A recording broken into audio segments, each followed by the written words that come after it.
Hello YouTube, and welcome back to the DaveyDacusGuitars YouTube channel. It's been a while since I've done a video, but I am going to update this 2x4 video because I have been getting questions on it. The 2x4 build video. So this is the 2x4 guitar. It's been over a year, and the guitar's holding up pretty well, really. No major issues with it. It is soft wood, the pine is, so you're going to have things like this. I'm not too concerned about that. I'm not too worried about it. One issue that the guitar did have is this shallow neck joint. There was a few chips and stuff here too, but I was not terribly concerned about fixing it.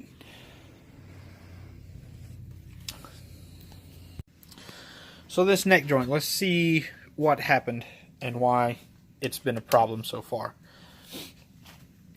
So there's hardly any material here, like maybe a half of an inch, if that there.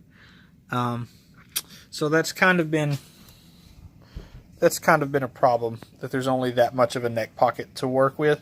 And that's been the biggest issue that this has had, and it's lost a bit of pitch. And when I'm talking about pitch, I'm talking about like the level of the fingerboard in relation to the bridge. Like this joint has raised some, and it's caused higher action, and you can see that the bridge is lowered all the way down. So that's an issue. It's pretty steep. It's not unbearable, but it's pretty steep. We definitely need to try to do something about that. Okay, so it's going to be a pretty quick fix here. What I'm looking at is I've got a decent amount of space up underneath there, probably enough to get the difference we need here. So I've got a decent amount of space up underneath the bridge here.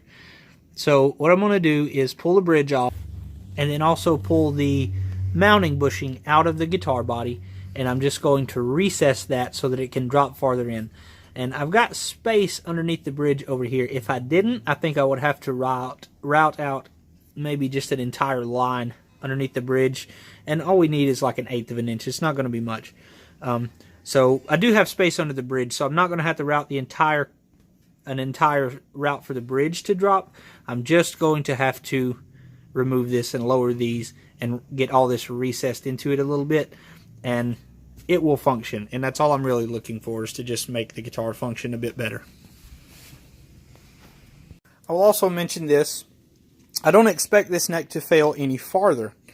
I've put dowels in. A couple of these dowels that are in the sides, I just didn't plan this very well when I built it, and a couple of these dowels kind of showed through from lining up the butcher block top.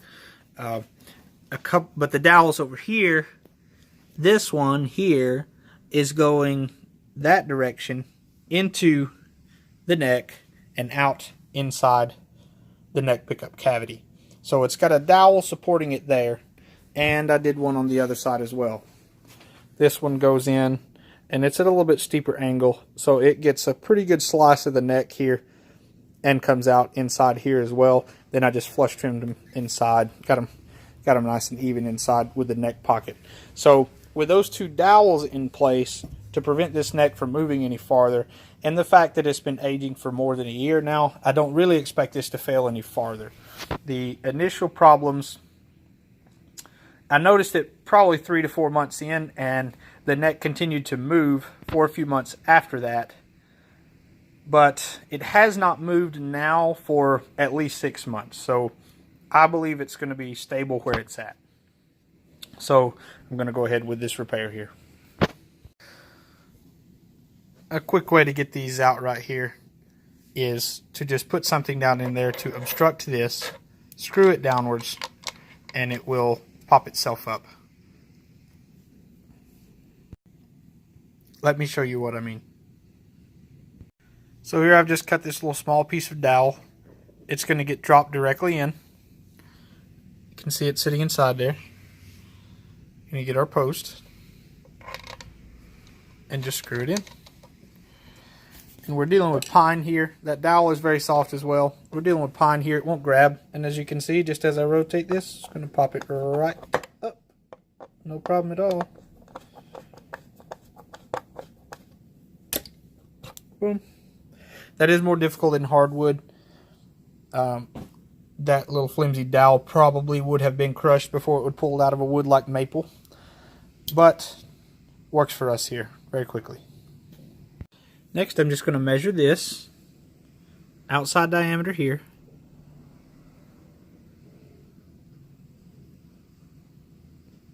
So we've got that. 5/8 is 0.62 roughly. So I might need a bit smaller than 5/8, maybe a 9/16 or so. I'll see what I can find. So this isn't the 2x4 guitar. I can't find the drill bit I need.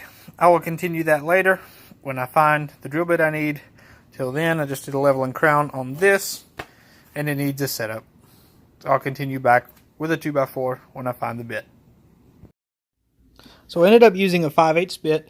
I drilled a hole in that board so that I could center the holes where I wanted them, since I didn't have any material there to use as a center point.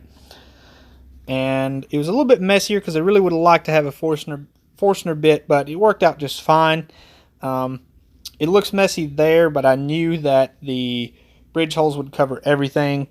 And to me, no part on this guitar is sacred because I've seen every inch of it, even before it was a guitar. So it doesn't bother me to drill holes in it like this. Somebody brought in a Les Paul, obviously would not fix it this way.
Okay, so let's talk about a few important points that are probably going to be questions.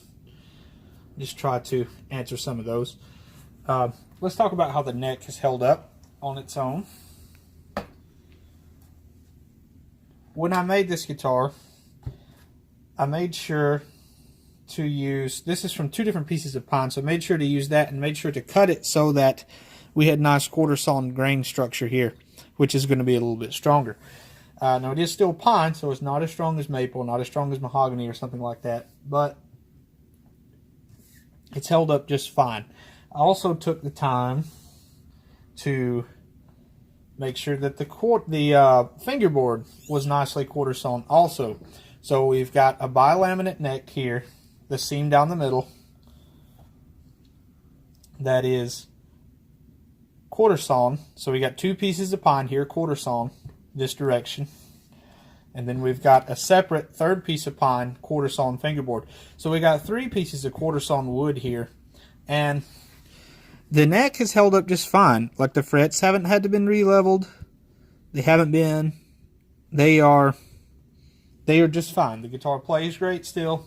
The neck hasn't warped, hasn't twisted, hasn't had anything negative about it really. The reason for changing the knobs was the underneath here is a knurled shaft. I didn't use a solid shaft, and I was trying to use a knob with a set screw, and the set screw style knobs, they don't really get along well with the knurled shaft pots here. So that's fine. I actually think these knobs are kind of neat looking anyways for this guitar. It's kind of a weird knob. They were, but it's kind of a weird knob, but they, I think, look good on this guitar. Okay, this switch here is, here's our pickup selector. This is, you know, standard operation, neck, both, bridge. Here, the reason I've done this is I just never done it before, so I wanted to see what it sounded like. And this is just a phase inverter. I believe there's a regular humbucker. This is only for the bridge pickup also. Could have done like a split coil type of thing too. This was a 4-conductor humbucker, but I know what that is already. So I just never done this phase thing, so I wanted to see what it sounded like. So that's in phase, normal humbucker, and out of phase. Or that may be reversed for a normal humbucker, but I know that sounds normal. That sounds a little different. I think in the middle position in particular, that gives this combination here a pretty nice kind of bite. The pickups here, you see they're not adjustable. I just kind of mounted them in there at a good height. And I mean, I of course could go in and adjust this if I thought I needed to, but I think it's okay. They sound good. They sound good together. They sound good separately. So I think they're fine right where they're at. No need to adjust them or anything. This was made from offcuts from the neck. The rings were. They're actually two different pieces glued together too. There's a small glue joint here and here. And that's just because I wanted to use a straight grain piece to contrast the butcher block look of the Endgrain. So you're actually looking at a quarter sawn piece here too, just like from the back of the neck. But anyway, these pickups, I'm getting a little bit off track here. These pickups, I don't remember the customer's name, but somebody brought in a really weird looking, really butchered up lap steel, heavily modified, and wanted a set of another kind of pickup in it. And I left these pickups, left a note on the tag for the customer to pick up the original pickups that he brought it in with, and I guess he wasn't interested. So he left these. This is some type of DiMarzio. I don't remember exactly. Might be like a DP 155. It may be in the build video too. I might have filmed what this is, but it's got some number stamped on the bottom of it. But it is a DiMarzio, and I looked it up. But I don't really remember what the thing is. And this is, as it says, a Gretsch pickup. So humbucker single, and this is a really fat single, you know, more like a P90. But really interesting combination. It sounded good in that lap steel, I thought, before the guy wanted the new pickups. But anyway, he didn't want these, so they were laying around. They've been in my bench for a long time. They've been in my toolbox for a long time, so here they are. Decided to put them in this. The bridge was off of a previous build. Actually, this bridge was the original bridge on the orange guitar that is currently my YouTube channel profile picture. That orange guitar.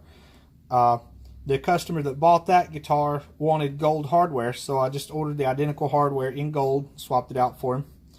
And this is the original hardware from that build. Tuners, we didn't talk about tuners. It's probably the most expensive piece on here. It's also just kind of what I had around. Locking Grovers. Locking Grover tuners. And it's in standard tune. It's in standard tune. Plays just fine. Plays like any other guitar would play. And strung up with 10s, Ernie Ball 10s.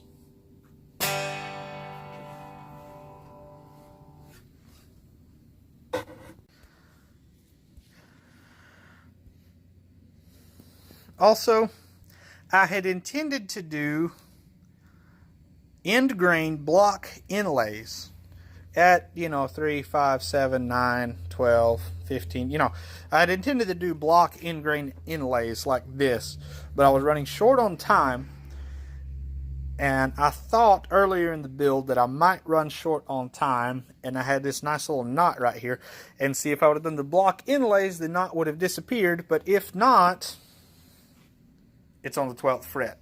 So I thought that worked out nicely. I did that as a backup plan, just in case I didn't have time to do the block inlays. And I don't know if block inlays would have looked good in the long run. Maybe. I don't know. Also, if anybody is wondering, I am not in my shop. I haven't been in my shop for a minute. Haven't been able to access my shop for a minute. So, not really for any reason.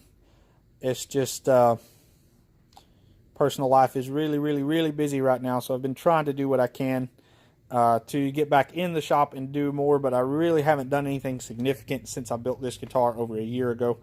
And hopefully that's changing. And soon I will be back in the shop putting out more videos and building more guitars. And also want to thank everybody that has subscribed. I do appreciate it. Everyone out there, guys and gals, whoever it is that has subscribed, whatever country you're from, I appreciate it. We just got to 500 subscribers. And I think that's pretty cool. Thank you guys again for watching. I've got to get busy for now. I've actually already recorded a sound demo for the 2x4 guitar as well. I will link that in the description. And I'm going to get busy on, this is like the 4th headstock repair I've had this month. I don't know what the deal with that is. You guys have a good one. Thanks again for watching.